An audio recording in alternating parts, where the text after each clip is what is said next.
So in my last video on Jagan, which you should definitely watch if you haven't already, like, first of all, that shit's a banger, but like on top of that, the contents of this video will be extremely confusing without the context from the last video. But where we left off in the last video, our boy Jagasaki had just gotten jumped by this mysterious tree man, and so now he's out here at like 2 a.m. at night on some weird shit, just getting pressed by the aforementioned tree man. It's actually low-key funny when you think about it, bro, because Jagasaki was just starting to feel himself, bro. Like, he was just starting to get out of his depression. He was just starting to fancy himself a hero, and now out of nowhere we have this random feline looking out here trying to just break down his whole morale and philosophy again for no reason. But anyway, Jagasaki is trapped in like this Hashirama wood prison, right? And he's face to face with this tree dude when suddenly this random hawk flies in out of nowhere talking about "great job, Chiharu-chan." The hawk like lands on the tree dude's shoulder and he introduces them both to Jagasaki. He's like, "What's good? My name is Naraku and this is my boy Chiharu." He's like looking at Jagasaki, right? And he's like, "Oh, by the way,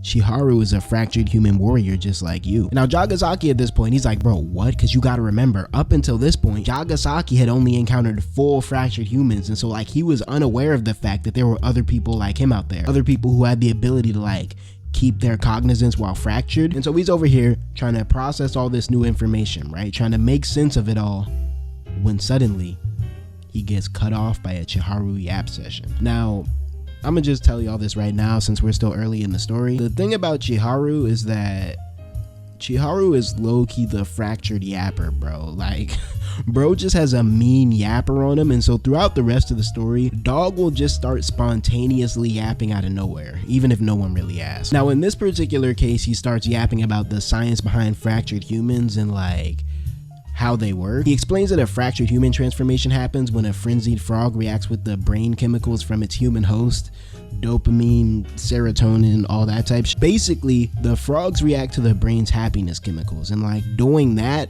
is what causes people to fracture. And like as Chiharu's explaining this, he's digging his tree hand into the ground, right? And he's like making the tree that he has Jagasaki trapped in grow larger and larger. And as this tree is growing, he starts like explaining his philosophy and shit, right? Because you know anime characters, bro, they always gotta tell their life goals and aspirations and philosophies to every random nigga who did not ask them. So Chiharu explains that he is a, and I quote, all right, I did not make this corny shit up myself. Chiharu explains that he is a selfishness supremacist. Basically, Chiharu believes that the people who don't chase their own desires wholeheartedly just aren't worth the oxygen, bro. They just aren't worth living. Now Jagasaki, he hears this philosophy and he's like, "Bro, that shit is lame as hell, bro. Like, you really sound childish right now." And Chiharu claps back. He's like, "Bro, shut your lame ass up. You just don't have the balls to live selfishly, but that's okay though, because I turned worthless niggas like you in the trees so that we can recycle your weak ass life back into nature, since you want to be all unselfish and shit." And then we get this zoom out shot, right? And he's like turned Jagasaki into this big ass tree that's like literally the size of a skyscraper. He looks at Jagasaki and he's like, "Yeah, this shit cold, huh?" And Jagasaki's in his head like, "Bro,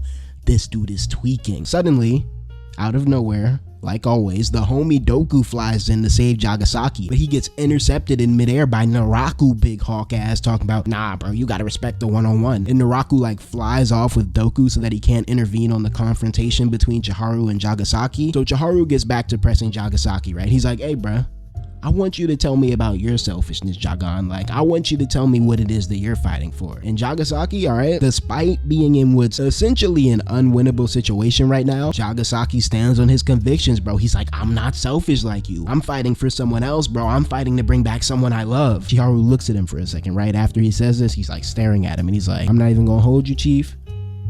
That shit you just said to me right now was the lamest shit I ever heard in my life. Like, you gotta die for that one, bro." And he starts to like wrap the rest of Jagasaki's face into the tree. But at this point, right, Jagasaki finally locks in and he hits a Miles Morales, bro. He's like, "Nah, I'm gonna do my own thing." And he blasts himself out the tree and into the air with like this Iron Man repulsor beam looking thing on his hand. Chiharu looks up at Jagasaki as he's flying through the air and he's impressed, right? He's like, "Oh shit. Like, hey, that was pretty selfish, bruh.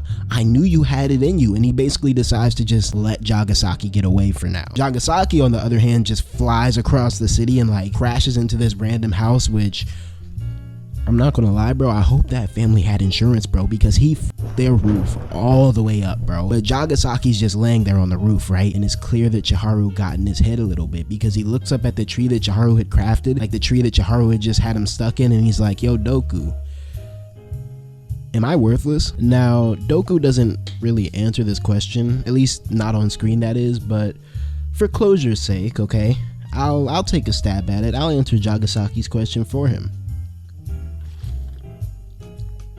Yes. We fast forward to what I assume is the next day, and we're looking at like these two talk show hosts talking about the Buppa City incidents. Apparently, right, all the crazy shit that's been happening lately has been confined solely to the borders of Buppa City. Like, all the fracture shit is taking place in Buppa City and only in Buppa City, which is low-key crazy when you think about it. But we cut to the police station where Jagasaki is busy finishing work, and we end up meeting a new recruit to the police force. Basically like the police that was brought in to replace Unk since, you know, Unk had his untimely death. Now this man right here, okay, we're gonna call him Unk 2. Unk 2 ends up being a mildly important character later in the story, but for now, we're not worried about this ugly ass nigga, bro. And Jagasaki clearly ain't worried about him either, because the moment Unk 2 walks through the door, Jagasaki's like, all right, bro, I'm clocking out. We cut to later in the day where Jagasaki is just like, you know, he's out and about, he's doing some shopping, and as he's doing this shopping, he can't stop thinking about his confrontation with Chiharu. He's at the grocery store, right, and he's kind of like observing everyone's actions, and as he's watching them, he's kind of like, damn, that Chiharu was low-key spitting, bro. Like, everyone really is kind of acting in their own selfish sort of way. He sees some medicine that he needs, and he reaches for it, and like as he's doing this, he's thinking to himself like, yo, like if I get my selfishness up,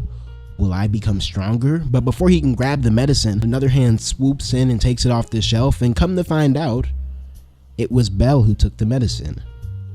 Not Rose, Belle. We not making that mistake again, bro. But Belle looks at Jagasaki and she's like, oh, like, you know, funny seeing you here, bro. And the two of them just start like basically small talking as they walk through the store. Cut to a few minutes later, and the two of them decide to hit up this local coffee shop, like this cafe. So Jagasaki and Belle are in this cafe talking, and like we get a little bit of lore exposition on Belle. Apparently she's half Japanese and half British, which, yeah, I guess that explains her having a name like Belle or Clarabelle, which is her full name, despite, you know, being in Japan.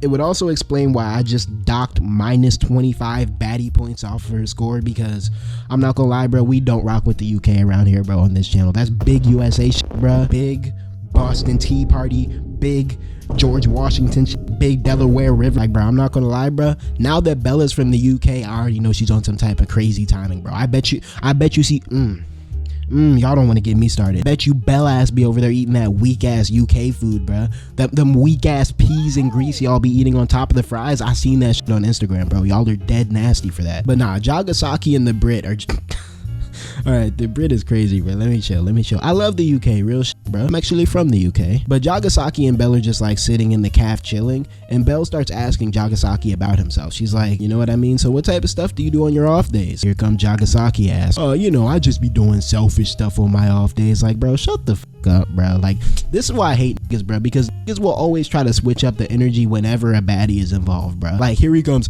oh yeah, I decided to live more selfishly. Like his ass wasn't just out there about to cry in Chiharu's face when he called him selfish, bro. Like, even Belle calls cap on his whole facade though, and she's like, bro, what does that even have to do with your off days? And blah blah blah. The two of them bicker for a few more minutes, but by the end of their little outing at the cafe, she's looking at him and he's looking at her, and like, you know how these things go, bro. Like, they're starting to feel each other, which is crazy on Jagasaki's part, by the way, because need I remind you that he still got his dead girlfriend's dome in the freezer back at the crib?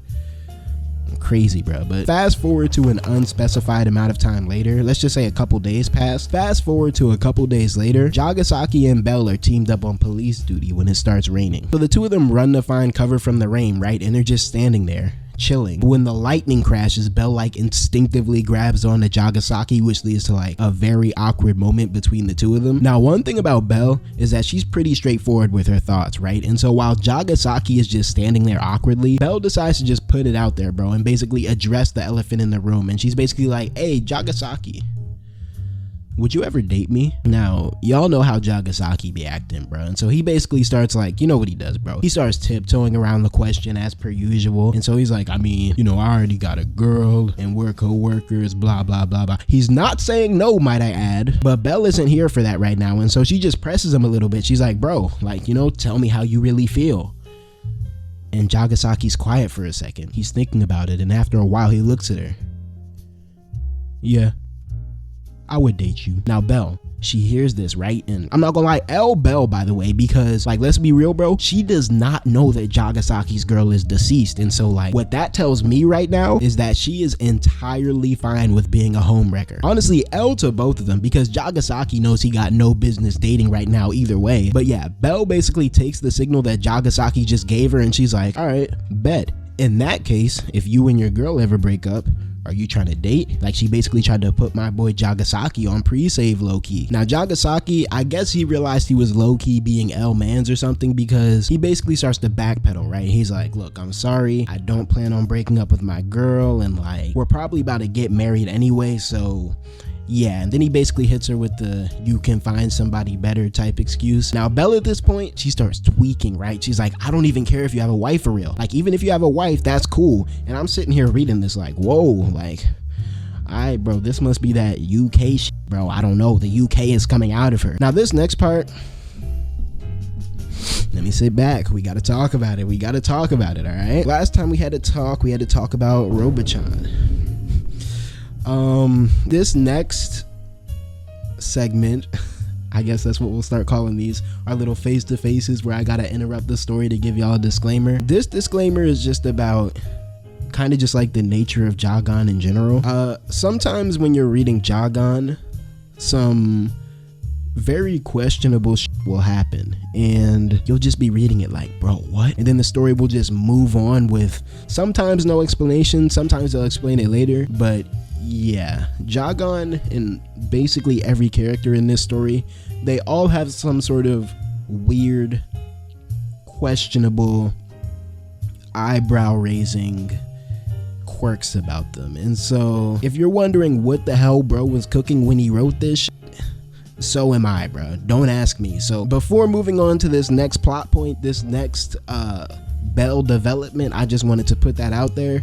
The story's weird, bro. If you're still watching this video after the last one, I think you've accepted that. Capiche? Capiche. Belle looks at Jagasaki and she tells him, and I quote, what I want are your genes. Now, me and Jagasaki both have the same reaction to this revelation, bro. We're like, bro, what? But unfortunately for Jagasaki and me and you probably, I think we're all very confused right now. But yeah, unfortunately for all of us, Belle just runs off after dropping this hydrogen bomb and just leaves us all to wonder like, yo, what the hell is her freak ass on about, bro? So yeah, very, very strange way to write a new love interest into the story. But again, we're talking about the Blue Lock author. Like, are you expecting normalcy? Are you expecting regularity? Like, come on, bro, let's be real right now. We cut to this random middle school, right? And we're taken into the principal's office where we have this random mother pressing the dog shit out of the principal and this random teacher. Now, me personally, I could never teach kids, bro. And this is one of the main reasons why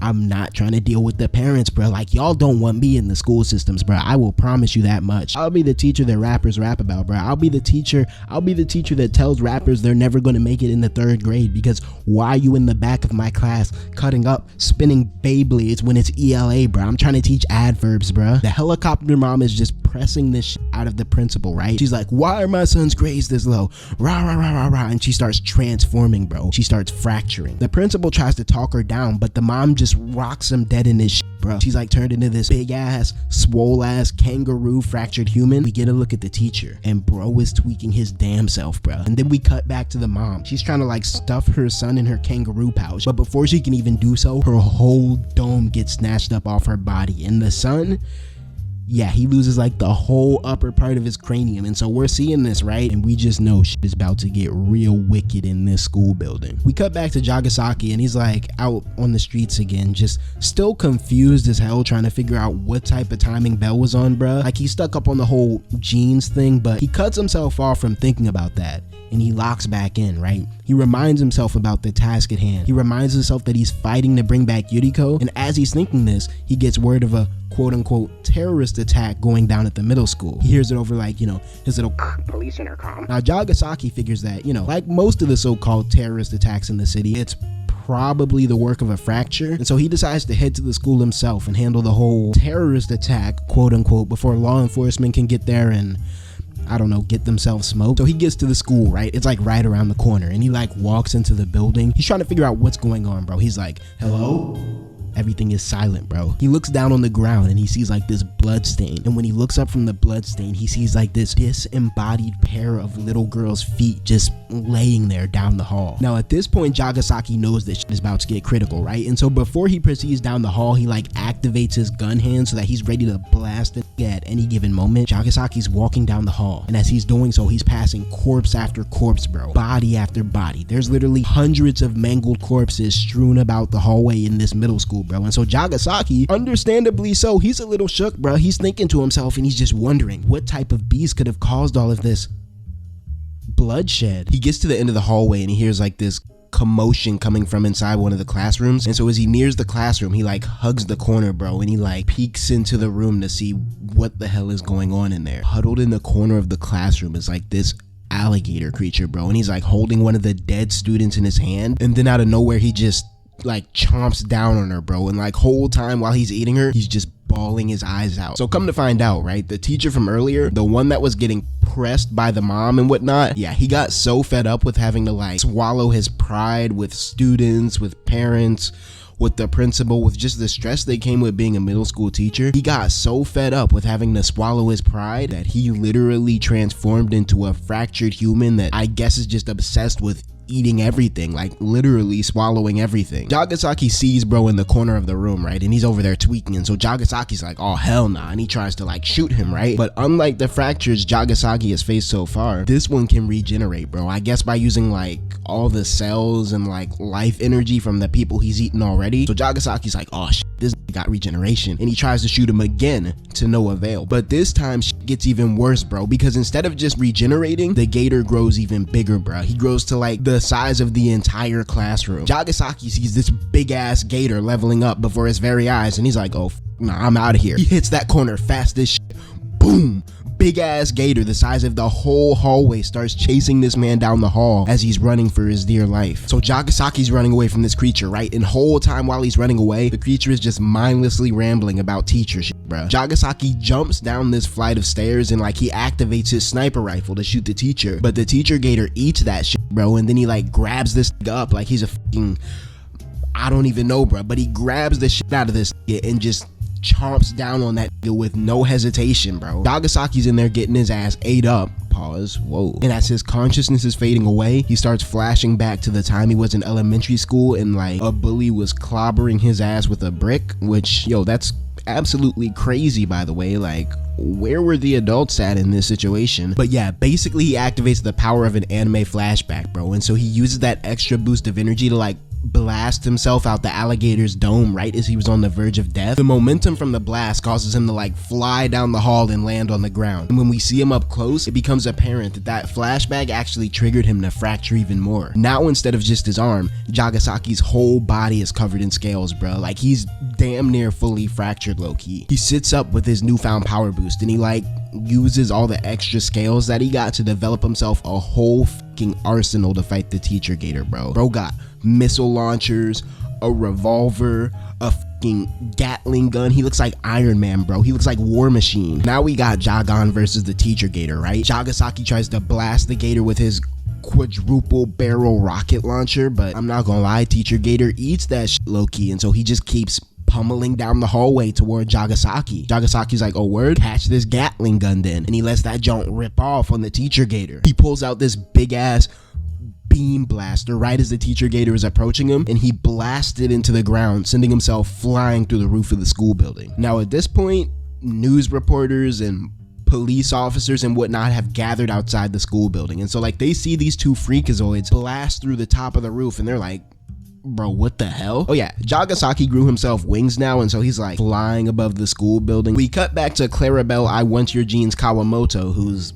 watching the live feed of what's going on at the school, and she's just like, hold on, bruh, I know that's not Jagasaki out there. We cut back to Jagasaki and he's feeling himself again, right? He's feeling heroic. He turns his wings back into the beam blaster and he like bombs the gator right in the dome. The gator starts to regen again, right? And so Jagasaki makes himself like this hoverboard that he can use to fly around and like avoid the gator midair. And as he's soaring through the air, he shoots like this missile at the gator, which sends it flying off the school building. The gator lands on the ground in front of the school and Jagasaki's like looking down on it from above. He lines up the beam blaster to shoot the gator, right? And at this point, bro, you can tell that this is fracturing, bro. Like it's starting to get to his head, bro, because dog is over here talking absolutely crazy, bro, talking about don't blame me if you get hit in the crossfire, fair civilians. He's on the verge of just recklessly letting the beam blaster fire into the crowd, which, you know, isn't that heroic, but I digress. But he's on the verge of letting off his finishing blow when suddenly he notices Belle is in the crowd. And not only is she in the crowd, she's a cool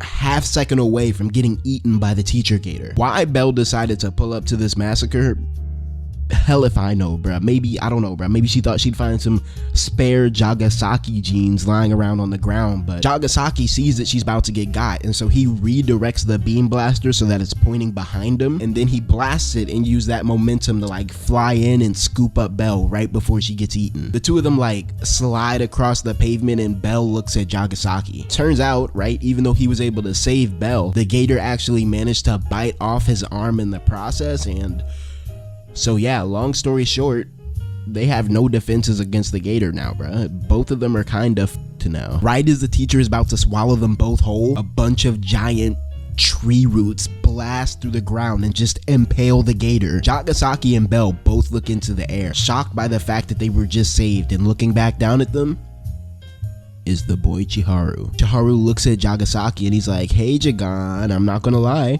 that was some pretty good selfishness, bro. I see you out there. Chiharu like pulls the two of them up into this little tree dome, and once again he starts to talk to Jagasaki. Now I'm not gonna lie, this hits like a whole chapter's worth of yapping, right? And so just for brevity's sake, I'm gonna give y'all like the Spark Notes version, the important parts of what he said. I do recommend you read the story yourself though, bro, because you know, Chiharu tends to bring up a lot of interesting philosophies when he yaps, so I'll give him that.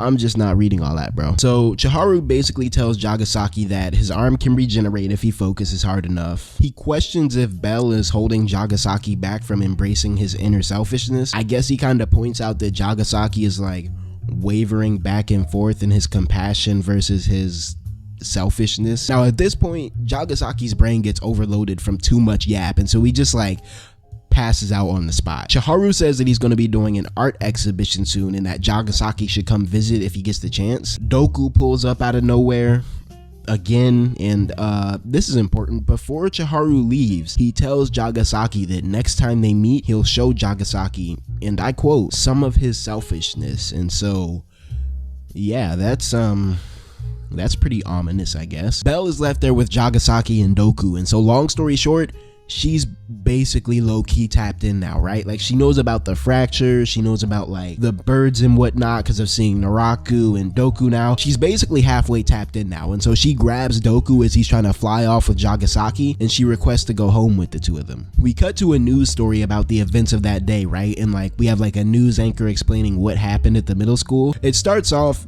basically like all the other news stories that we've seen so far, just pure speculation and questions about what happened. Now that I think about it, bro, this story uses news stories a lot as a transition, so yeah, I don't know, that's pretty interesting. But the news anchor starts off just questioning what's going on, wondering about the monster and the mysterious tree man, when suddenly she turns around saying that they have a special guest, one who can explain all the crazy phenomena that have been occurring in Buppa City recently. The news camera zooms out and she's like sitting next to this guy. Dude's name is Hakuto Misogi, alright? He's a college student. Misogi looks at the camera. He's on live TV, right? But he looks at the camera and he starts addressing the audience, explaining that what they're about to see is real, based off a true story, not CGI. Like it's 100% legit, bro. The side of his face starts to peel away, which reveals like this mechanical shit under his skin. And as this is happening on live TV, might I add, Misogi tells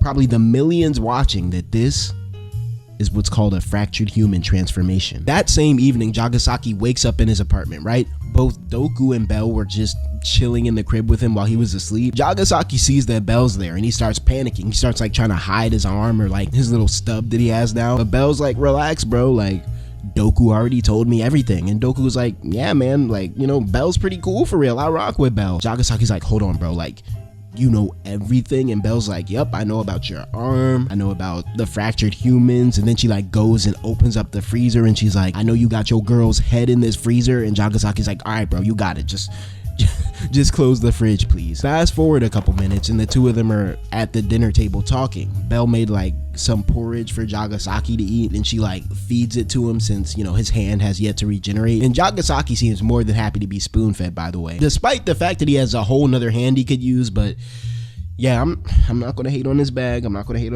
But as he's eating, Jagasaki looks at Belle and he's like, yo, like, I'm basically a monster man who shot his girlfriend. Like, how are you so calm despite knowing this info? And Belle's like, well, I want your genes. And it's like, nah. She's like, well, you didn't seem like a monster when you saved me back at the school, and so as far as I'm concerned, you're a hero. And Jagasaki, you know, he hits that little anime emote. He's like, you know the one. Come on, y'all know what I'm talking about, bro. But anyway, the two of them are in the middle of being all flirty wordy and whatnot when Doku suddenly chimes in. He's like, hey y'all, look at the TV, bro. Like, this shit is crazy. The two of them look at the TV and it's the news segment with Misogi, except now he's got like his whole face in mecha mode, bruh. And long story short, he basically just starts blowing the lid off the whole fractured human situation, just basically tapping everybody into what's going on. He explains the fractures, he explains like the fractured human warriors, he shows his powers on live TV, and like, I'm not gonna lie, his shit's tough as hell, bro. He's on like his Inspector Gadget type shit. But yeah, basically Misogi explains that up until recently, he thought that he was the only fractured human warrior, and that it wasn't until he saw Chiharu during today's fight that he realized that there were others like him out there. He then proceeds to put out a call to action, bro. He's like, if there's any other people like me out there, any other fractured human warriors, let's link up, bro. Let's save the world together. We gotta collaborate. We cut to like a bunch of random people who are all watching Misogi at the same time as Jagasaki, and then we cut back to Jagasaki's crib. Belle's basically like, so, you know, what's the move, Jagasaki? Like, what are you gonna do? And here come Doku hating ass. Man, ain't nobody about to meet up with that cornball. And Jagasaki's like, well, actually, I think I want to see what's up with bro. The next day, Misogi and the new information about the fractured humans are the talk of the town, right? Everybody's trying to debate whether they're real or not. They got old ladies buying frog spray out of paranoia. It's a lot, right? Jagasaki ends up clocking out early from work to like go meet Misogi. Jagasaki leaves the station, right? He's back in like his street clothes and whatnot, and he pulls up at this small little apartment building. This is where Misogi's holding the meeting, apparently. He goes up to Misogi's unit and he like rings the doorbell, and Misogi answers the door. He's like, hey bro, like, welcome, you know, we've been waiting for you. He's got like 5 people all crammed into this little studio apartment. But yeah, he tells Jagasaki to take a seat, and then everybody in the room gets to like introducing themselves. Let's go down the roster real quick, all right, just to save some time. We got Misogi, a 21-year-old college student. We got Kita, a 24-year-old NEET. Like, this low-key needs to leave the superhero meeting and go meet with Indeed.com, bro. Go meet with a recruiter, but I digress. We got the girl Imashika, a 16-year-old high school student. We got Aruko, a 35-year-old sanitation worker. We got Kujo, a 25-year-old librarian and the baddest chick in the whole manga. This panel isn't really doing her justice right now, but just trust me, bro, you gonna see. And then, of course, we got Jagasaki, a 27-year-old police officer slash professional fumbler. Misogi goes on to explain that after his appearance on the news station, he got a total of 48 calls, but of those 48 calls, these 5 were the only people that he could actually verify were fractured human warriors based off like their knowledge of fractured humans and fractured human logistics and whatnot. And he says he wanted to meet them all face to face to discuss the prospect of teaming up as heroes. Jagasaki is the first to chime in after Misogi. He's like, all right, y'all, I know we just got here, but I'm not gonna lie, I think we'd be better off if we didn't fight. And everybody's looking at him like, bro, like what? And he basically explains that, like, you know, he tried the whole hero thing and it just didn't work out, bro. Like, he feels like just by the nature of them being fractured humans, creatures driven by desire, he feels that they're just unfit to play the hero role, which, yeah, I feel like that's a pretty decent analysis on Jagasaki's part. Now, Misogi low-key presses him on this idea, bro. He's like, so you think we shouldn't be heroes because we'll get overtaken by our desires? And Jagasaki's like,